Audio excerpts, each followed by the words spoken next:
अभय चरणारविंद स्वामी प्रभुपाद द्वारा पूर्ण पुरुषोत्तम भगवान स्वयं विश्व स्वरूप है, तथापि उससे निर्लिप्त भी है।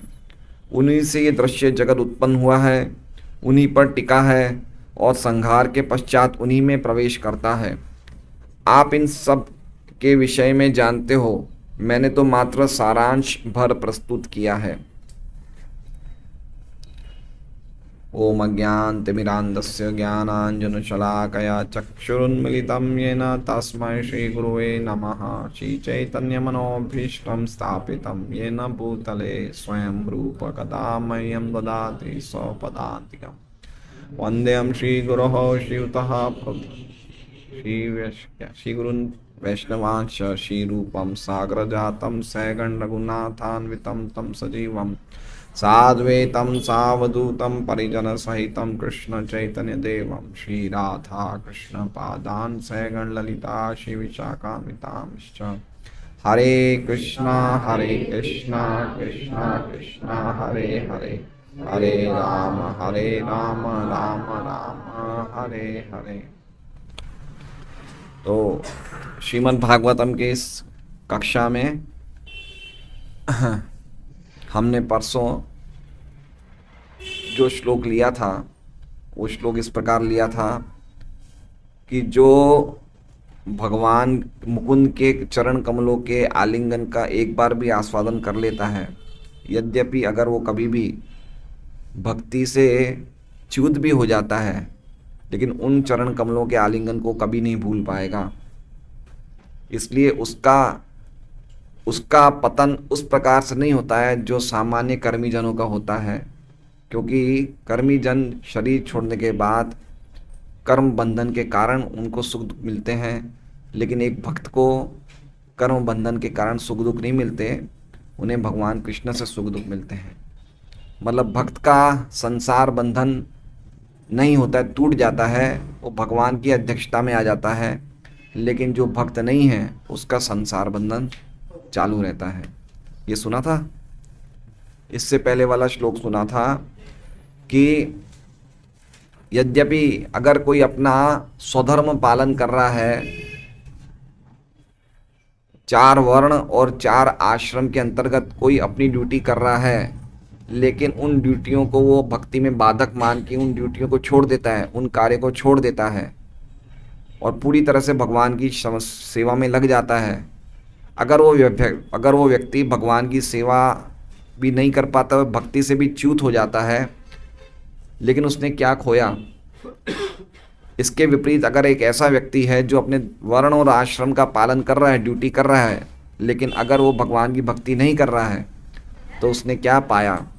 ठीक है, फिर उसके बाद हमने इस श्लोक की चर्चा करी थी कि इसीलिए हमें एक कोविद व्यक्ति को, कोविद मतलब जो बुद्धिशाली व्यक्ति है, उसे खाली उसी चीज़ को प्राप्त करने का प्रयास करना चाहिए जो इस भौतिक जगत में ऊपर से लेकर नीचे तक कहीं भी उपलब्ध नहीं है। इस भौतिक जगत में जिस सुख के लिए हम प्रयास कर रहे हैं वो तो अपने आप ही मिल जाएगा, जैसे बिना मांगे दुख मिलता है काल की गहन गति के कारण। इसलिए अगर हमें प्रयास करना है तो सबसे अच्छा हमें भगवान की भक्ति के लिए ही प्रयास करना चाहिए। 3 श्लोक हमने सुने थे। ये 3 श्लोक का वर्णन जिस प्रकार से नारद जी वेद व्यास जी को करते हैं, उससे स्पष्ट रूप से पता चलता है कि भगवान की भक्ति जो है उसका जो हमें फल मिलने वाला है वो हमेशा रहने वाला है। इसलिए भगवान की भक्ति ही असली प्रगति है, और भगवान की भक्ति को छोड़ के जो भी हम कार्य कर रहे हैं वो प्रगति नहीं है, वो दुर्गति है। ठीक है, अब हम देखेंगे आज का श्लोक, लेकिन आज का श्लोक कंप्लीटली इस थीम से थोड़ा अलग लग रहा है ना। कहाँ तो भक्ति की महिमा की चर्चा हो रही थी, अचानक ऐसा कोई टर्न आ गया है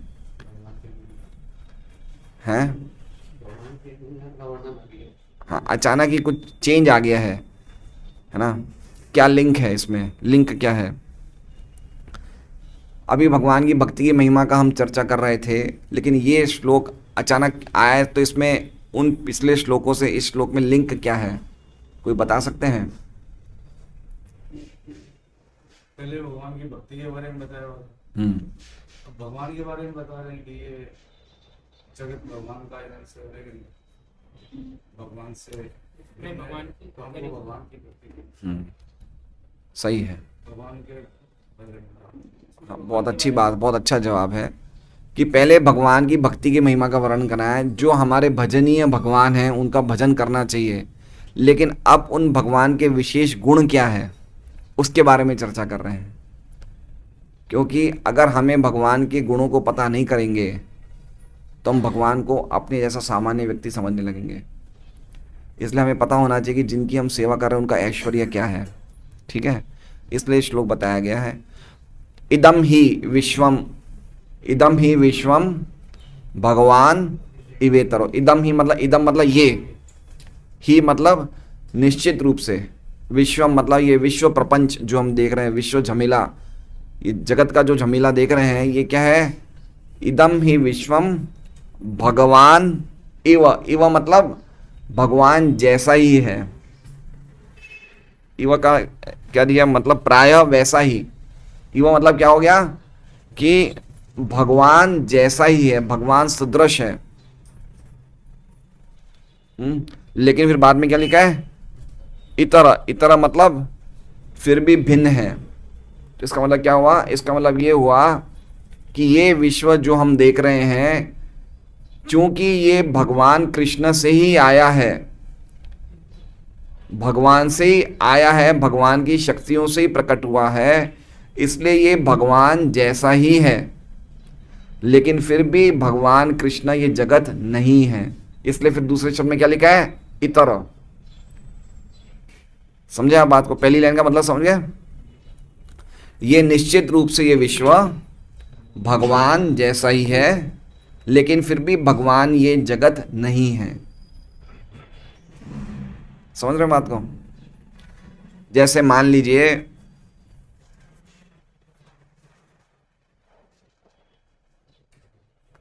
एक वाक्य है, गाय गोबर के रूप में है। क्या वाक्य है? गाय गोबर के रूप में है। तो ये वाक्य सही है गलत है?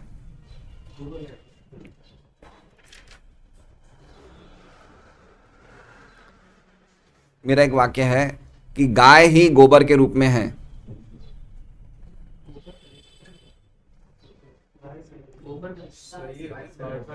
गाय ही गोबर के रूप में है। इसमें श्लोक में आप- ये है, श्लोक में आपने बताया ना भगवान का ये जगत है, तो गाय का मुझे ये बताइए कि गाय ही गोबर के रूप में है, ये वाक्य सही है गलत है? गाय ही गोबर का कलश है। ध्यान से सुनिए, गाय ही गोबर के रूप में है।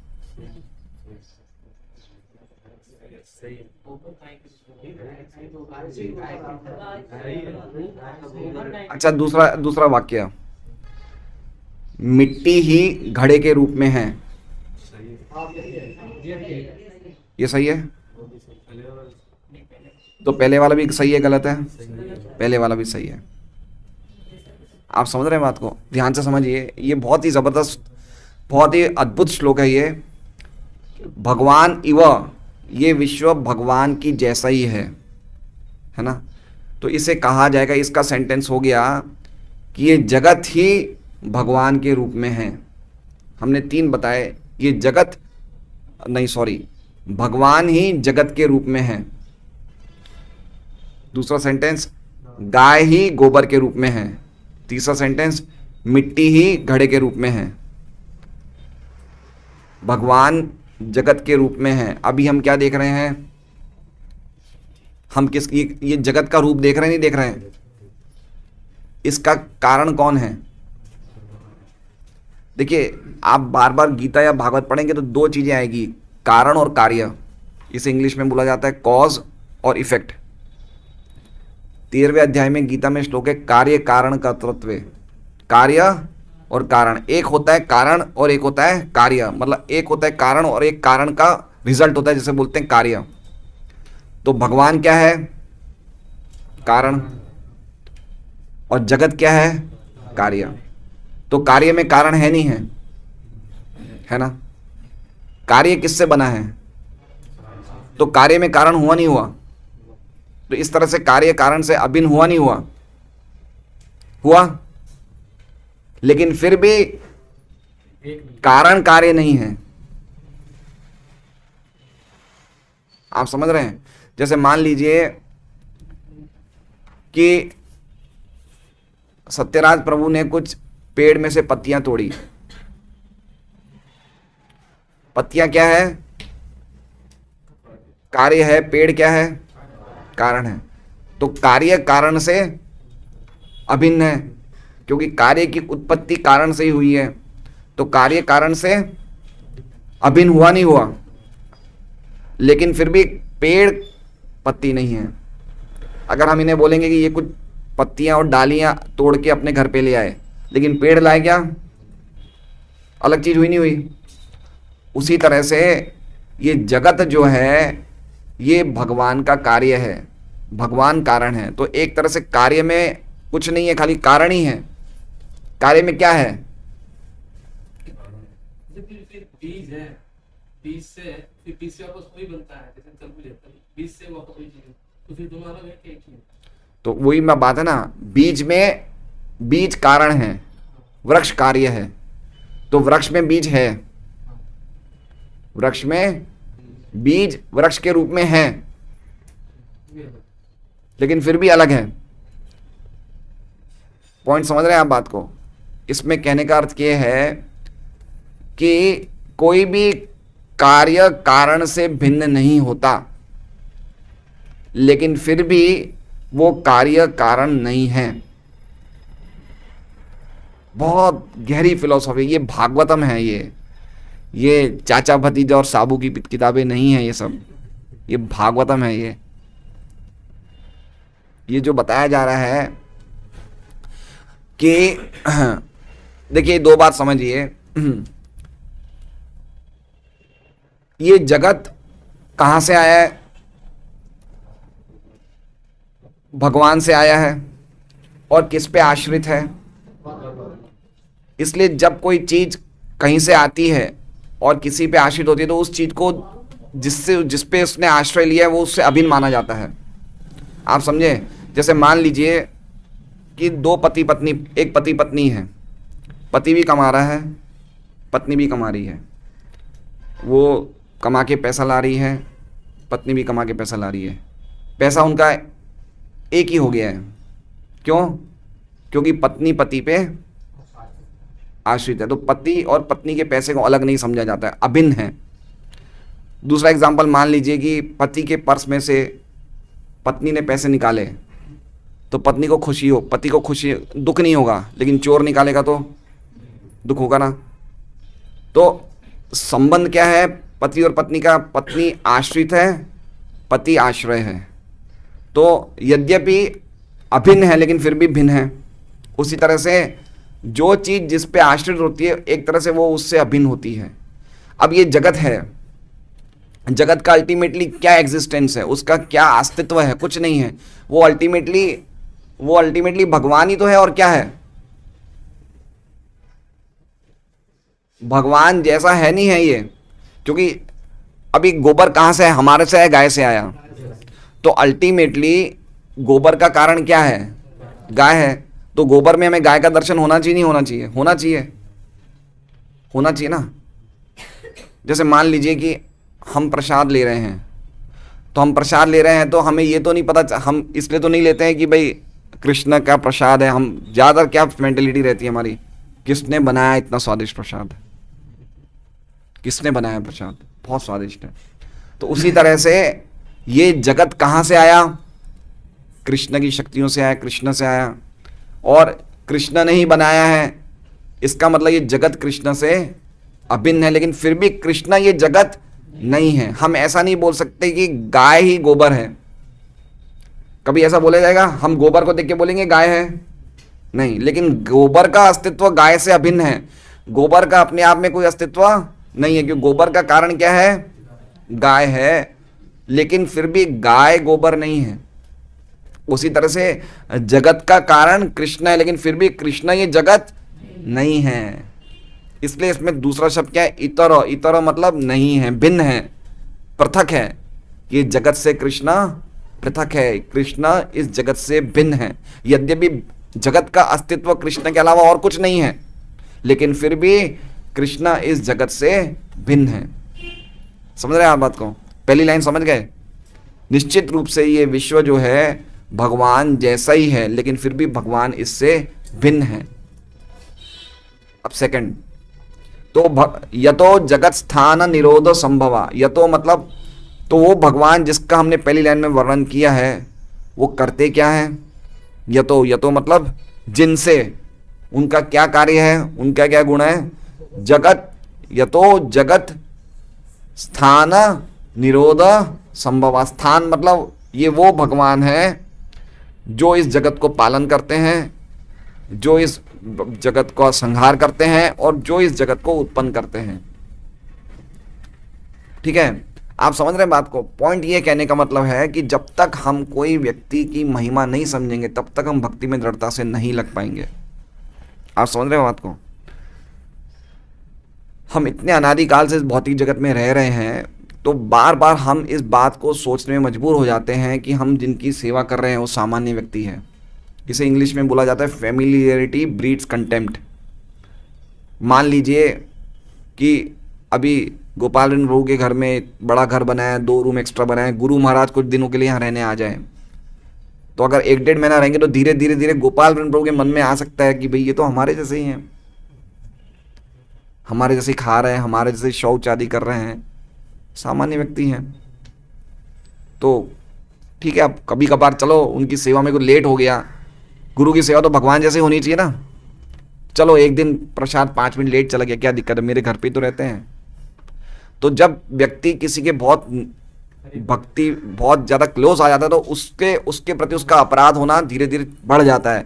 इसलिए बार बार भागवतम में ऐसे श्लोक दिए जाते हैं जिससे बताया जाता है कि आप जिसकी सेवा कर रहे हो कोई सामान्य व्यक्ति नहीं है। आप समझ रहे हैं? अभी हम में ये जवाबदारी नहीं है, अभी हम सेवा को इजीली ले रहे हैं, हमें गंभीरता नहीं है सेवा में कि कितना सेवा, भगवान की जो सेवा कर रहे हैं वो कोई सामान्य सेवा नहीं है। इसलिए कभी कभी हम पुस्तक वितरण या नगर संकीर्तन में जाते हैं, प्रचार सेवा में जाते हैं तो ढीले पड़ जाते हैं, क्योंकि हमें लगता है यार क्या कर रहे हैं, किताबें बेच रहे हैं, ये यार कीर्तन कर रहे हैं, ये क्या है ये सब, चलो 2-3 दिन नहीं करेंगे चलेगा, क्या हो गया इसमें। जवाबदारी नहीं लेते, गंभीरता से नहीं लेते। क्यों? क्योंकि हम भगवान को सामान्य व्यक्ति समझ लेते हैं, हमें नहीं पता चलता कि उनकी महिमा क्या है। इसलिए ऐसे श्लोक नारद जी ने बोले कि ये जिसका भजन करने की मैं तुम्हें महिमा बता रहा हूँ, हे वेदव्यास, उनका गुण तो सुनो, क्या है वो? यतो जगत स्थान निरोध संभव, वो पूरे जगत के कारण है, जगत उनके जैसा ही है लेकिन फिर भी वो नहीं है, कोई सामान्य व्यक्ति नहीं है जिसकी भजन करने को मैं बोल रहा हूँ। ठीक है, यतो जगत स्थान निरोध संभव मतलब जिनके द्वारा ये जगत का पालन हो रहा है, जिनके द्वारा ये जगत का संहार हो रहा है और जिनके द्वारा जगत की उत्पत्ति हो रही है। इसका कारण, इसका मतलब क्या होता है कि जगत भगवान उपादान कारण है। उपादान कारण मतलब समझ रहे हैं? भगवान ही एकमात्र उपादान कारण है। उपादान मतलब जैसे दूसरी लाइन में लिखा है यतो जगत स्थान निरोध संभव, संभव मतलब इस जगत को बनाने के लिए जो जो मटेरियल चाहिए वो सब मटेरियल भगवान से ही आते हैं। उपादान मतलब एलिमेंट्स, जो भी वस्तुएं चाहिए इस जगत को बनाने के लिए किससे आ रही है? भगवान से। भगवान ही निमित्त कारण है। निमित्त मतलब उन वस्तुओं को वापस एक्टिवेट करने के भी कारण कौन है? भगवान है। जैसे अगर हम दूसरे स्कंद में पढ़ेंगे भागवतम में, ये पहला और दूसरा स्कंद बहुत ज़रूरी है, इसलिए महाराज इन 2 स्कंदों के पढ़े बिना दीक्षा नहीं देते हैं। ये भगवान के 2 चरण कमल है, पहला और दूसरा स्कंद। तो दूसरे स्कंद में पढ़ेंगे, उस पर लिखा है कि भगवान काल की शक्ति के द्वारा इस प्रधान पे क्या करते हैं, उसे क्या बोलते हैं, ग्लांस क्या बोलते हैं, दृष्टिपात करते हैं, शोभित करते हैं, क्षोभित करते हैं और उससे धीरे धीरे सब चीजें एक्टिवेट हो जाती है। तो वो क्या है? निमित्त। काल क्या है? निमित्त कारण। काल जो भगवान की शक्ति है वो क्या है? निमित्त कारण। और एक है उपादान कारण। तो भगवान ही क्या है? उपादान कारण है, भगवान ही निमित्त कारण है। एकमात्र भगवान ही सर्वज्ञ है। सर्वज्ञ मतलब सब कुछ जानने वाले हैं। भगवान ही सर्वशक्तिमान है, भगवान ही अंतर्यामी है और भगवान ही उपास्य है। भगवान ही उपास्य है। तो आप समझ रहे हैं बात को कि हम जिनकी सेवा कर रहे हैं वो कौन है? ये बात समझनी चाहिए जब तक हम इस बात को ढंग से नहीं समझेंगे हमारी कोई भी चीज में गंभीरता नहीं आ पाएगी। इसलिए भगवान इवेतरो यतो जगत स्थान निरोध संभव, तो 2 लाइन समझ गए हम। तीसरी लाइन, तद्धि स्वयं वेद भवांस तथापि ते।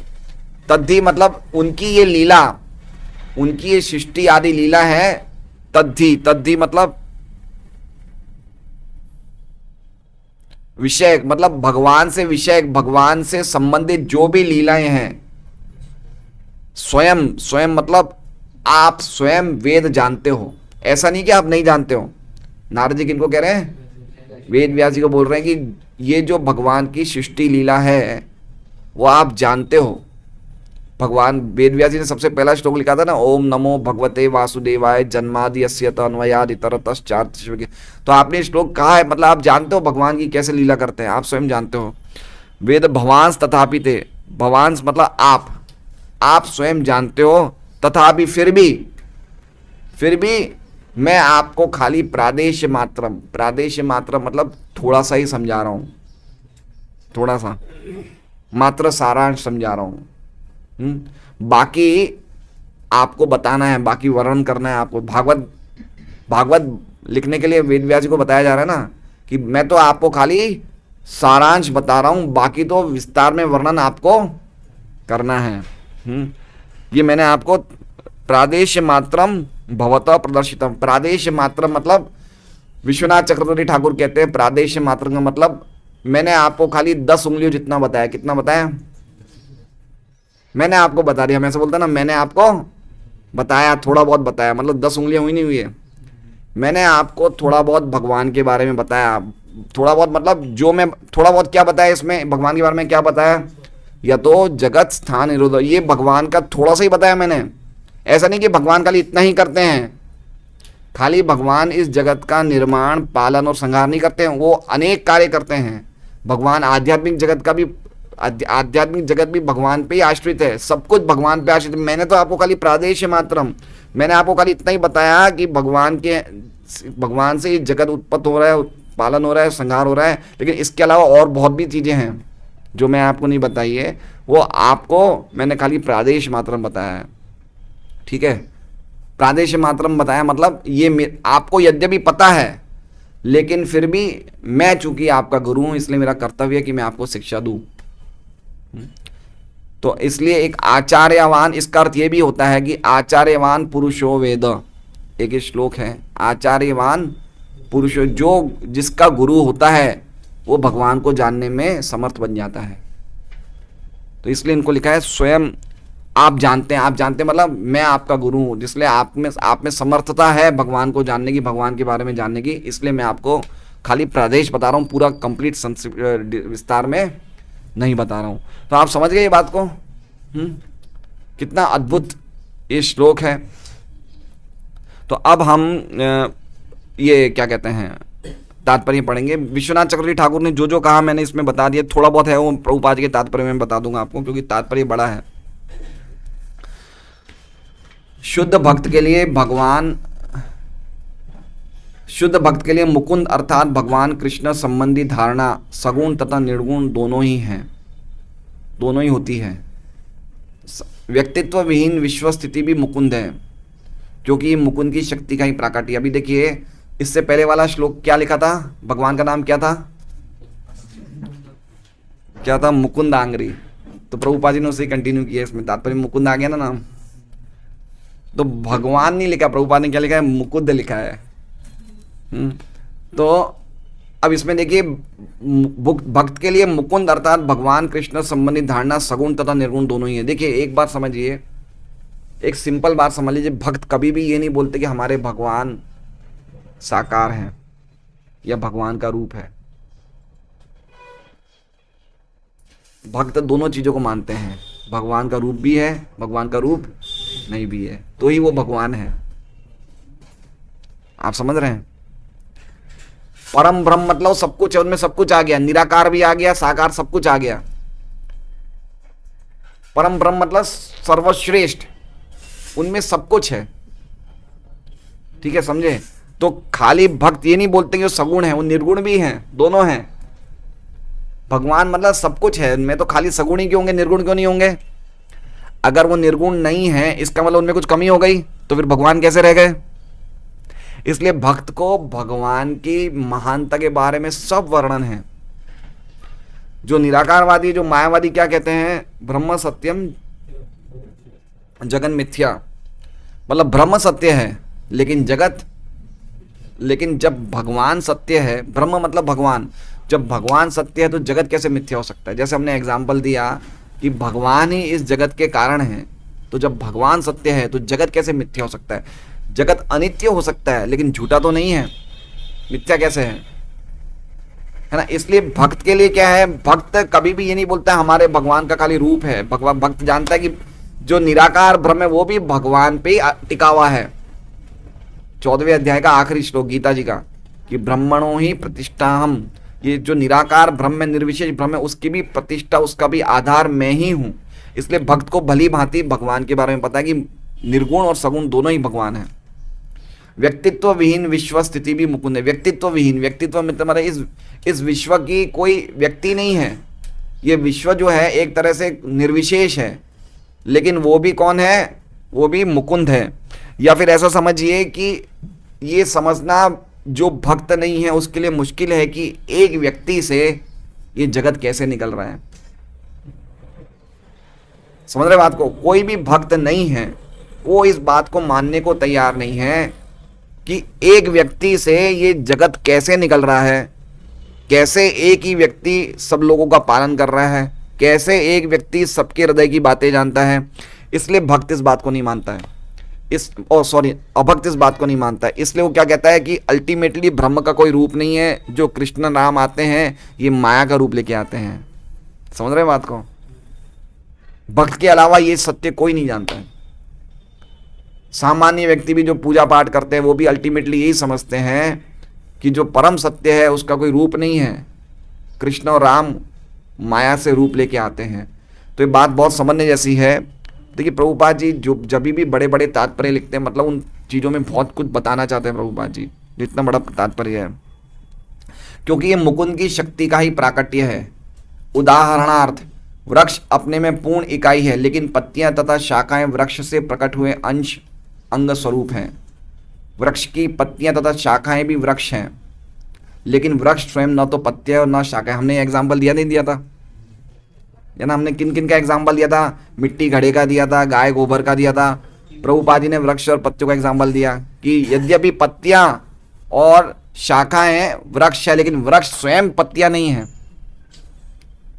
वृक्ष पत्तियां नहीं है, लेकिन वृक्ष स्वयं न तो पत्तियां न शाखाएं हैं। ये प्रकट हुए अंग स्वरूप है, वृक्ष से प्रकट हुए अंग स्वरूप है। तो अंग स्वरूप है मतलब क्या समझे कि अंगी है।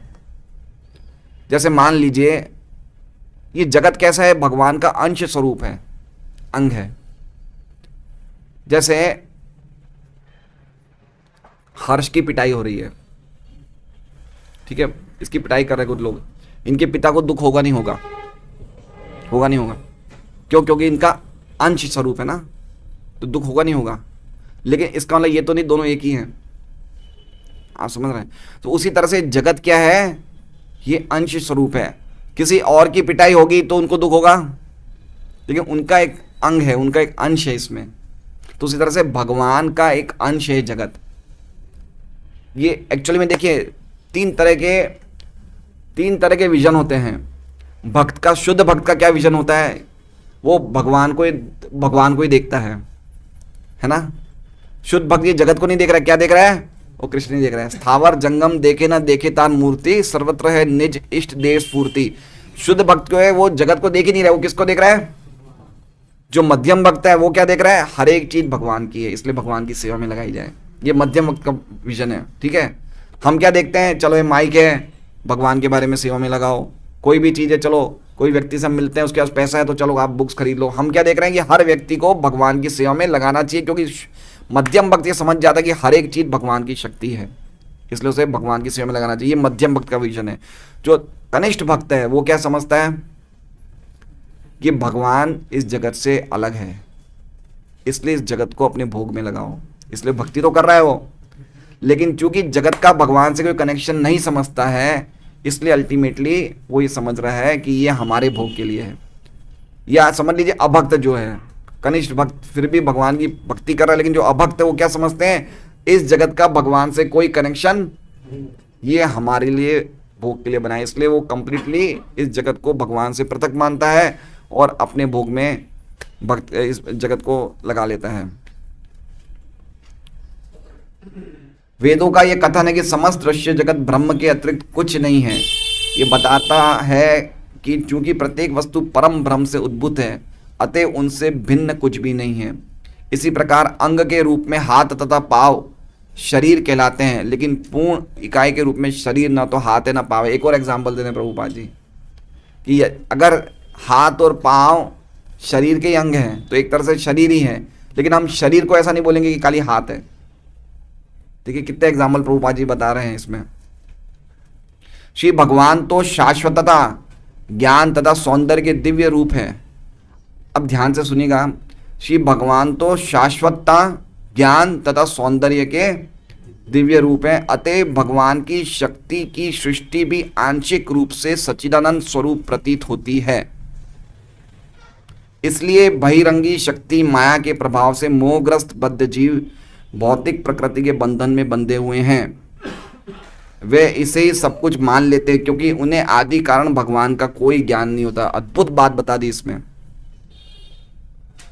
सबसे पहली लाइन क्या थी श्लोक की, इदम ही विश्वम भगवान इवेतरो, ये विश्व जो है भगवान जैसा ही दिखता है, लेकिन भगवान ये विश्व नहीं है। ठीक है, अब उसी बात पे प्रभुपाद जी तात्पर्य लिख रहे हैं, श्री भगवान तो शाश्वतता, ज्ञान तथा सौंदर्य के दिव्य रूप है, अतः भगवान की शक्ति की सृष्टि भी आंशिक रूप से सच्चिदानंद स्वरूप प्रतीत होती है। तो ये सृष्टि क्या है, ये भगवान की शक्ति है, नहीं है। तो इसमें भी हमें आंशिक रूप में शाश्वत ज्ञान और सौंदर्य लग रहा है, नहीं लग रहा है।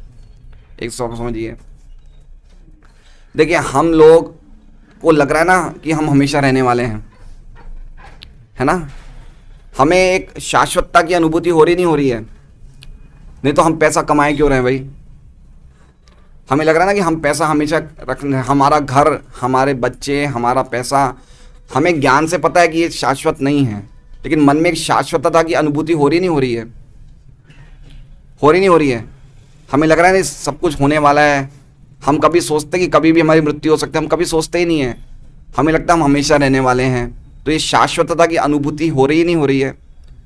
ठीक है, अच्छा ज्ञान की अनुभूति हो रही है नहीं हो रही है। कोई व्यक्ति चाहे कितना भी जड़ शरीर में है, उल्टा सीधा बोल रहा है, लेकिन हम उसे ज्ञान स्वीकार करते नहीं करते हैं। हम बच्चों को स्कूल भेज रहे हैं, कॉलेज भेज रहे हैं, लोग कोचिंग क्लासेस में जाते हैं, काउंसलिंग करने जाते हैं, वो बोल रहा है बिल्कुल उल्टा सीधा है, लेकिन फिर भी हम उसे ज्ञान मानने नहीं मान रहे हैं। भाई ज्ञान की बातें बता रहा है। ठीक है, तो शाश्वतता, ज्ञान और आनंद, सौंदर्य, हम रोज पिटाई खा रहे नहीं खा रहे हैं जगत में, फिर भी हमें मजा आ रहा है नहीं आ रहा है। कौन व्यक्ति सुखी है कोई व्यक्ति? कोई परेशान, कोई परिवार वालों से परेशान है, कोई घर से परेशान है, कोई व्यापार से परेशान है, कोई किससे परेशान है, लेकिन उसे क्या लग रहा है, मुझे मजा आ रहा है। क्यों? क्योंकि शाश्वतता, ज्ञान और आनंद स्वयं भगवान से आ रहे हैं, जो इस जगत के बैकग्राउंड है, इसलिए ये चीजों की अनुभूति हमें हो रही है। समझिए बात को। एक बात सिंपल बताइए, टेबल लैंप होता है, ठीक है, टेबल लैंप हम अब तो आजकल नहीं देखने को मिलते। पहले ज़माने में टेबल लैंप होते तो बल्ब के ऊपर एक कपड़े की कवरिंग होती थी, है ना, और वो हम चालू करते तो लाइट आती है उसमें से। तो अगर हम बोलें कि कपड़े से लाइट आ रही है, कपड़े से नहीं आ रही है, अंदर बैकग्राउंड में क्या है, लैंप है। तो उसी तरह से ये जो हमें इस जगत में शाश्वतता की, ज्ञान की, सौंदर्य की, आनंद की अनुभूति क्यों हो रही है? क्योंकि बैकग्राउंड में कौन है? कृष्णा है। आप समझ रहे हैं बात को? कितनी अद्भुत बात बताई है कि बैकग्राउंड में कृष्णा है, इसलिए हमें जगत लग रहा है कि हमेशा रहने वाला है। बैकग्राउंड में कृष्णा है, इसलिए हमें जगत के जड़ लोग सुंदर लग रहे हैं। जो भी वो शरीर थोड़ी सुंदर है, शरीर किससे बना है? नाखून, मैल, बाल, गंदगी, हमें सुंदर क्यों लग रहा है शरीर? क्योंकि बैकग्राउंड में कौन है? कृष्ण है। कोई भी व्यक्ति बातें कुछ चाहे नॉनसेंस ही बोल रहा है, हमें ज्ञान क्यों लगता है? आप समझिए। अब ये श्री श्री है या ये सदगुरु है, सब बकवास करते हैं, लेकिन लाखों लोग बैठते हैं। क्यों? क्योंकि उनको क्या लग रहा है, बहुत ज्ञान की बात बता रहे हैं। क्यों? क्योंकि बैकग्राउंड में कौन है, कृष्णा है। इसलिए प्रभुपाद जी बताना चाहते हैं तात्पर्य में कि जगत कृष्ण की तरह क्यों है, क्योंकि बैकग्राउंड में कौन है, कृष्णा। इसलिए हमें दर दर पे ठोकर खा रहे हैं, लेकिन फिर भी हमारे मन में एक भावना कि हम सुखी होने वाले हैं, एक दिन हम होंगे कामयाब, हम होंगे कामयाब एक दिन, है ना। हम दर दर ठोकर खा रहे हैं, लेकिन हमें क्या लग रहा है, एक ना एक दिन हम सुखी होंगे, एक ना एक दिन हमें आनंद आएगा। क्यों? क्योंकि हमारे बैकग्राउंड में कौन है, कृष्णा है। कितनी अद्भुत बातें हैं ये श्लोक। प्रभुपाद जी देखिए, ये चीजें अगर हम समझेंगे ध्यान से तो हमें पता चलेगा कि प्रभु भगवान की सेवा ही करनी चाहिए, और कुछ करना ही नहीं चाहिए हमें। हमें ज्ञान तो मिल गया, ठीक है, लेकिन हम भगवान की सेवा नहीं करेंगे तो हमें अल्टीमेटली क्या करना पड़ेगा, हैं? मान लीजिए मैं एक एग्जांपल देता हूं कि आज सुरेश जी ने बोला कि आज मैं नगर संगीत ने पुस्तक वितरण में नहीं जाऊंगा, मैं घर में ही रहूंगा।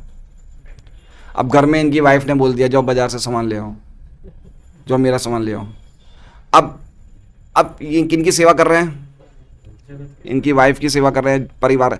अब इनकी वाइफ में गुण ज्यादा है, भगवान में गुण ज्यादा है। तो अल्टीमेटली अगर हम भगवान की सेवा से इनकार करेंगे तो हमें ऐसे लोगों की सेवा करनी पड़ेगी जिनमें कोई गुण ही नहीं है। तो खाली ज्ञान होना काफी नहीं है कि भगवान महान है, आपको सेवा में लगना पड़ेगा। सेवा में नहीं लगोगे तो आपको मजबूरन ऐसे लोगों की सेवा करना पड़ेगा जिनमें कोई प्रकार के गुण नहीं है। अद्भुत चीजें है। देखिए प्रभुपाद जी ने क्या क्या बता रहे हैं इसमें। वे इसे ही सब कुछ मान लेते हैं क्योंकि उन्हें आदि कारण भगवान का कोई ज्ञान नहीं होता है। अब मेरी बात समझिए, इस जगत में सबसे सुखमय चीज क्या है, मैथुन क्रिया, ठीक है। तो भगवान ने क्या किया, उसमें एक आनंद आता नहीं आता है, आता है, लेकिन वो आनंद का बैकग्राउंड कौन है, कृष्ण है। अगर पता चल जाता कि बच्चे शनिवारी बाजार में मिलते हैं, ले आओ, कौन लाएगा? 2-2, 3-3 साल के बच्चे शनिवारी बाजार में मिलते, जाओ बे लाओ, इनको रोज खिलाना पड़ेगा, दिन में 3 टाइम, बच्चों को स्कूल पढ़ाना पड़ेगा, शादी करानी पड़ेगी, जायदाद नाम लिख, कौन कराएगा? तो भगवान ने क्या डाल दिया, ये कार्य डाल दिया, क्योंकि इसमें आनंद है, इस बहाने पालेगा बच्चों को। आप समझ रहे हैं? क्योंकि प्रोक्रिएशन जरूरी था, लोगों की जगत में बस्ती बढ़ानी थी, जीवों को लाया कैसे जाए, तो इसके द्वारा लाया कि इस आनंद की अनुभूति की तरह वो व्यक्ति लाएगा। हालांकि लोग गोद भी लेते हैं, लेकिन कितने लोग लेते हैं, कोई 1000 में से 1 केस होगा। पॉइंट समझ रहे हैं आप? ये सब बातें भागवत में लिखी है, मैं अपनी बातें नहीं बता रहा हूँ। ये जो मैंने बात बताई अभी मैथुन क्रिया वाली, ये भी भागवत में कहीं ना कहीं आएगी, दूसरे तीसरे स्कंद में, कि व्यक्ति भगवान ने उसमें कुछ ना कुछ एक आनंद की अनुभूति डाली है जिससे कि वो बच्चे पैदा करे। नहीं तो पैदा करेगा ही क्यों वो? कोई आसान है क्या बच्चों को? आजकल के बच्चे कितना खर्चा है भाई।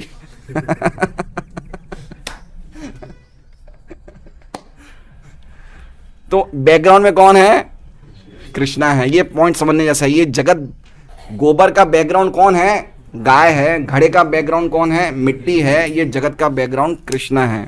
ये पॉइंट समझाना चाहते हैं।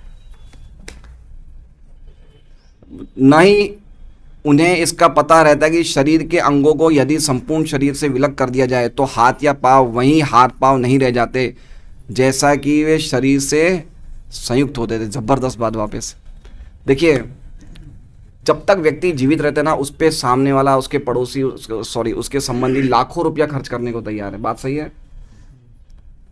आखिरी सांस तक वो जीवित रहेगा ना, उसे कैसे ना कैसे बचाने के लिए डॉक्टर के पास, हॉस्पिटल के पास कुछ भी खर्च करने को तैयार है। एक बार डेथ हो गई, क्या करेगा वो? उसको कोई लेना देना, कितना जल्दी मैं अंतिम संस्कार करूं, उस पे तैयार हो जाएगा। ठीक है। तो प्रभुपाद जी ये कह रहे हैं कि जब तक शरीर के अंग शरीर से लगे हुए हैं तो उनकी कीमत है। ठीक है।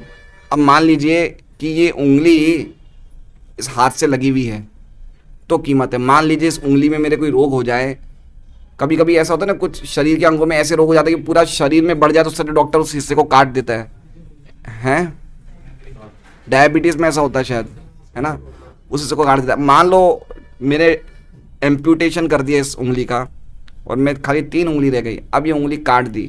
अब काटने के बाद डॉक्टर ने उसे कहाँ फेंकी, उसकी क्या कीमत रह गई उंगली की?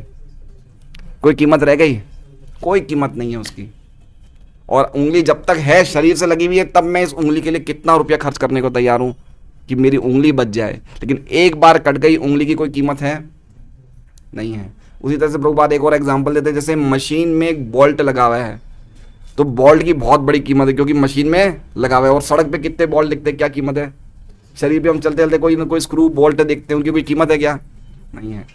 तो प्रभुपाद जी क्या कह रहे हैं कि इसी प्रकार पूर्ण पुरुषोत्तम भगवान की दिव्य प्रेमा भक्ति से विमुख ईश्वरवीन सभ्यता कटे हुए हाथ या पांव की तरह होती है। देखिए क्या बात बताई है कि ये जो व्यक्ति, जो इस आज की सभ्यता है, जो भगवान की भक्ति में नहीं लगी है, इनकी कोई कीमत नहीं है, कटे हुए हाथ या पांव की तरह है। मतलब सेवा कर, जैसे मैंने एग्जाम्पल दिया, अगर हम सेवा नहीं करेंगे भगवान की तो हमें ऐसे लोगों की सेवा करनी पड़ेगी जो कि कोई कीमत नहीं है, वो कटे हुए हाथ या पांव की बराबर है। ऐसे अंग हाथ तथा पांव जैसे भले ही लगे लेकिन उनमें वो क्षमता नहीं रह जाती। ठीक है ना, हम देखते हैं हाथ कटा हुआ है, सड़क पे पड़ा है, क्या क्या क्षमता रह गई? कोई क्षमता रह गई है? कोई क्षमता नहीं। अभी कौन बता रहे थे? आप ही बता रहे थे, 2 दिन पहले कोई एक्सीडेंट हुआ था यहाँ पे, है ना, बाहर ही वो एक्सीडेंट हुआ था, वो व्यक्ति ऑन द स्पॉट डेथ, वो डेड बॉडी 2-3 घंटा पड़ी रही, किसी ने पूछा नहीं, है ना। तो एक बार व्यक्ति की अंग कट जाते हैं, कटने के बाद उन अंगों की कोई कीमत नहीं रहती है। भगवत भक्त श्री व्यासदेव इसे अच्छी प्रकार जानते हैं। श्री नारद मुनि, देखिए वो आगे ना, तद्धि स्वयं वेद, आप जानते हो, तो इसमें आ गया प्रभुपाद जी लिख रहे हैं भगवत भक्त श्री व्यासदेव इससे अच्छी तरह जानते हैं। श्री नारद मुनि उन्हें आगे इस विचार को पल्लवित करने की सलाह देते हैं, जिससे बंधन में फंसे हुए बद्ध जीव उनसे शिक्षा ग्रहण करके भगवान को आदि कारण के रूप में समझ सके। मतलब पॉइंट बताना चाह रहे हैं नारद जी वेद व्यास जी को कि जब तक आप भगवान के गुणों का वर्णन नहीं करोगे तब तक लोग भक्ति में दृढ़ता से लगेंगे नहीं। पॉइंट ये है, खाली भगवान की भक्ति की महिमा कर दी वो बात तो बहुत अच्छी है, लेकिन बताना पड़ेगा कि भगवान कैसे हैं, उनके गुण क्या है। वैदिक मत के अनुसार श्री भगवान स्वभावतः पूर्ण शक्तिमान है और इस प्रकार उनकी सर्वोपरि शक्तियां सदैव पूर्ण तथा उनसे अभिन्न होती है। आध्यात्मिक तथा भौतिक आकाश एवं इन दोनों की सामग्रियां श्री भगवान की अंतरंगी तथा बहिरंगी शक्तियों का प्राकट्य है। अभी सब बताया, ये जगत जो पहली लाइन है उस पर प्रभुपाद जी जोर दे रहे हैं, भगवान इवे तरो इदम ही विश्वम भगवान इवे तरो। तो भगवान की शक्तियों से ही सब बना। तो एक शक्ति कौन सी है? अंतरंगा शक्ति, और एक है बहिरंगा शक्ति। बहिरंगी शक्ति अपेक्षतया निकृष्ट है और अंतरंगी शक्ति श्रेष्ठ है। शेष शक्ति जीवनी शक्ति है, अतएव ये पूर्ण रूप से अभिन्न है, लेकिन बहिरंगा शक्ति निष्क्रिय होने के कारण अंशतः अभिन्न है। आप समझ रहे बात को? मतलब एक हो गई अच्छी शक्ति, एक हो गई हल्की शक्ति। अच्छी शक्ति को अच्छी शक्ति क्यों कहा जाता है? क्योंकि उसमें चेतनशीलता है। और ये जड़ जगत को हल्की शक्ति क्यों कहा जाता है? क्योंकि इसमें चेतनशीलता नहीं है। किंतु ये दोनों ही शक्तियां ना तो समस्त शक्तियों के जनक भगवान के समान हैं और ना उनसे बढ़कर हैं। ऐसी शक्तियां सदैव उनके अधीन होती हैं। जिस प्रकार की विद्युत शक्ति चाहे वो कितनी प्रबल क्यों ना हो, सदैव इंजीनियर के नियंत्रण में रहती है। मनुष्य तथा अन्य सभी प्राणी उन्हीं भगवान की अंतरंगा शक्तियों से उत्पन्न है। इस प्रकार जीव भी भगवान से अभिन्न है। ठीक है, समझिए आप, सभी प्रकार के जीव भगवान की अंतरंगा शक्ति से उत्पन्न होते हैं। कहाँ से होते हैं? अंतरंगा शक्ति मतलब जो शक्ति चेतनशील है। तो हम लोग सब लोग भगवान की चेतनशील शक्ति से प्रकट हुए हैं। इस प्रकार हम भी भगवान से अभिन्न हैं, लेकिन फिर भी हम भगवान नहीं है, ना ही भगवान जीव है। आप समझ रहे हैं? गाय और गोबर वाला एग्जाम्पल, हर एक चीज भगवान से अभिन्न है क्योंकि भगवान की शक्तियों का ही प्रकाश है। हर एक चीज, देखिए अगर हम जितनी इस बात को, ये भागवतम में बार बार ये बातें बताई गई है। फिलोसॉफिकल, जहां भी फिलोसॉफिकल चर्चा आती है ये बातों को बार बार बताया जाता है, जिससे कि भक्त का विजन बढ़ जाए, वो उसका देखने का जो तरीका है वो सब जगह भगवान की शक्तियों को देखे। जिससे कि आज जगत में जो गलत काम हो रहे हैं, क्यों हो रहे हैं? क्योंकि हर व्यक्ति समझता है कि जगत का भगवान से कोई लेना देना नहीं, ये मेरे भोग के लिए है। जब व्यक्तियों का ये विजन हो जाएगा कि हर एक चीज भगवान की शक्ति है, इसलिए भगवान की सेवा में लगना चाहिए, तो फिर वो गलत काम करेगा क्यों?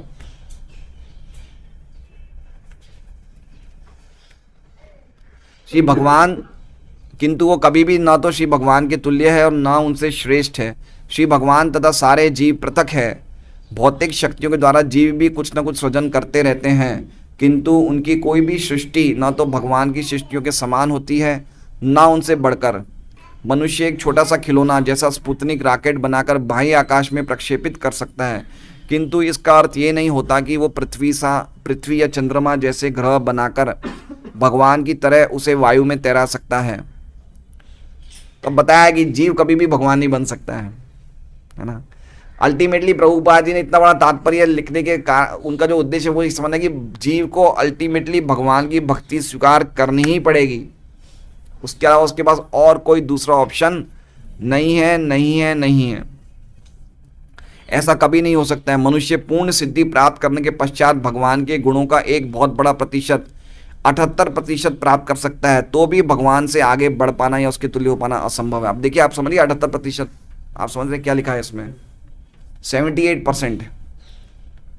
भगवान के 100% गुणों का जीव बहुत पुण्य करे, बहुत भक्ति करे तो कहां तक प्राप्त कर सकता है? 78%। लेकिन 78% भी पूर्ण मात्रा में नहीं। जैसे मान लीजिए भगवान का एक गुण है कि भगवान सब कुछ जानते हैं, तो हमें भी एक गुण मिल सकता है कि हम भी ज्ञान जान सकते हैं, लेकिन हम सब कुछ नहीं जान सकते। ये मिट्टी के अंदर, पृथ्वी के अंदर कितनी मिट्टी की अलग अलग लेयर्स है, इतना हम नहीं जान सकते। आप समझ रहे हैं? 78% प्राप्त करना मतलब भगवान के 100% गुणों के में हम 78% प्राप्त कर सकते, लेकिन मात्रा में नहीं, गुणों में, मात्रा नहीं।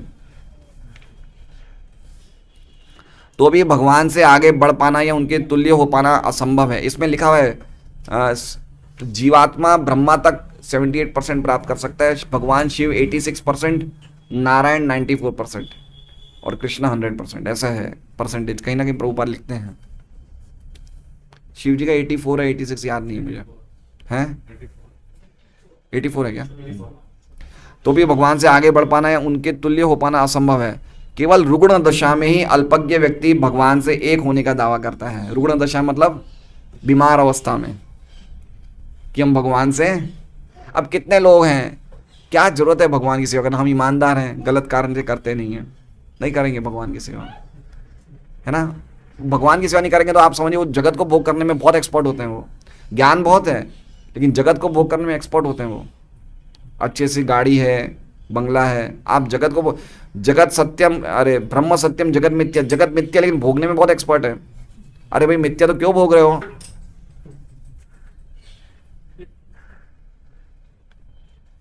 और इस प्रकार वो माया द्वारा भ्रमित हो जाता है। अतः भ्रमित जीव को भगवान की श्रेष्ठता स्वीकार करनी चाहिए और उनकी प्रेममय सेवा करने हेतु तैयार रहना चाहिए।